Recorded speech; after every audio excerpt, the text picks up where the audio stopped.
Diptyque Laurent is back with us in studio now to take a look at the international papers this time. Diptyque, really the US government shutdown getting a lot of attention. That's right. A lot of attention, a lot of analysis, a lot of opinion as well, Eve. A shutdown that, of course, coincides with Donald Trump's first year in office. That's what the USA Today notes on its front page. Not a great way to spend his anniversary, they say, with both the Democrats and Republicans blaming each other for this shutdown standoff. Now, the Democrat Senate Minority Leader Chuck Schumer has said negotiating with Donald Trump is like negotiating with Jell-O, which is, of course, a sugary, flimsy dessert. That actually makes me think of another president. But let's move on. Look, there's a lot of criticism being levelled at both parties, the Democrats and the Republicans, for this shutdown. Well, at the heart of this shutdown is, of course, that so-called DACA law that's soon to expire. This legislation affects dreamers. This is a group of people, these immigrants who were brought to the U.S. illegally as children and stayed in the U.S. Now, for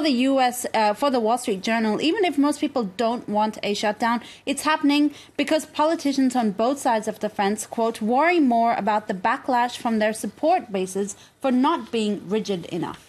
Now, I believe he had to cancel his party to celebrate that 1 year since his inauguration. However, it seems Donald Trump has been really very silent since this shutdown. That's right. He's been keeping a low profile, but apparently, according to the Washington Post, he's itching to be involved. Now, the paper reports that Trump has stayed out of public view this weekend, save for a few tweets occasionally that he just couldn't help doing. Now, this has, of course, been on the advice of his closest advisors to lay low, because their thinking is when he lays low, things sort of just go on without a problem. And they privately believe that, I quote, the president is an erratic deal maker who can unexpectedly overturn negotiations. So if he's staying low, then that's probably better for everyone right now. He may be laying low, but the White House did tweet some pictures of the president, quote, hard at work this weekend during the shutdown. The problem is the picture, as you see here, looked poorly staged, with the U.S. president making a phone call on an empty desk.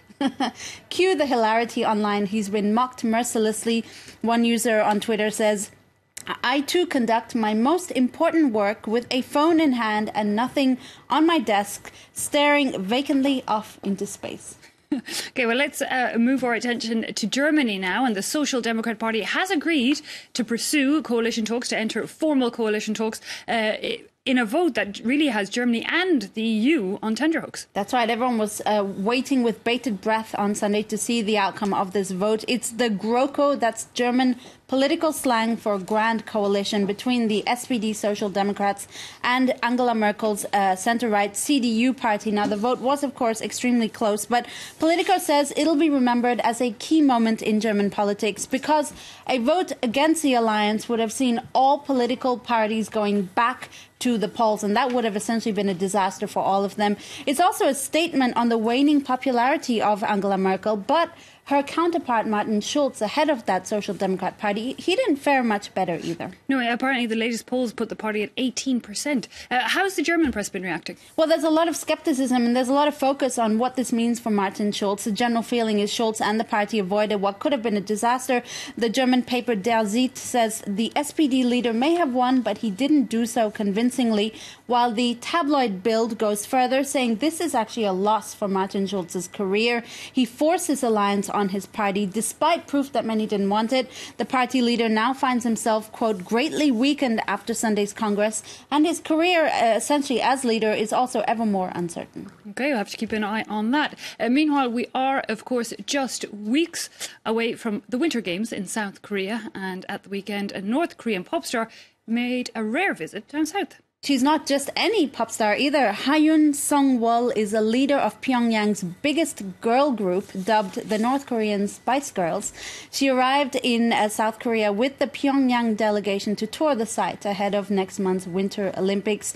Now, Sung-wol, who you see here, is an ambassador really handpicked by the North Korean leader Kim Jong-un. Now, for a bit of juicy gossip, Sung-wol and Kim Jong-un are rumored to have had a torrid love affair dating back to their teens.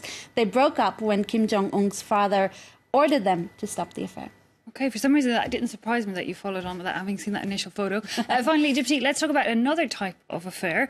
The Times reports that a letter lost in the mail has been delivered, wait for it, 81 years later. That's right. It's a beautiful story. A Spaniard, Tomas Gallego, came across a 1936 postcard in an antique store. The postcard was from a man called Luis Posadas Lubeiro, a Republican prisoner during the Spanish Civil War who was killed by firing squad at the age of 37. Now, in the postcard that never reached its family, he told them that they could visit him in solitary confinement.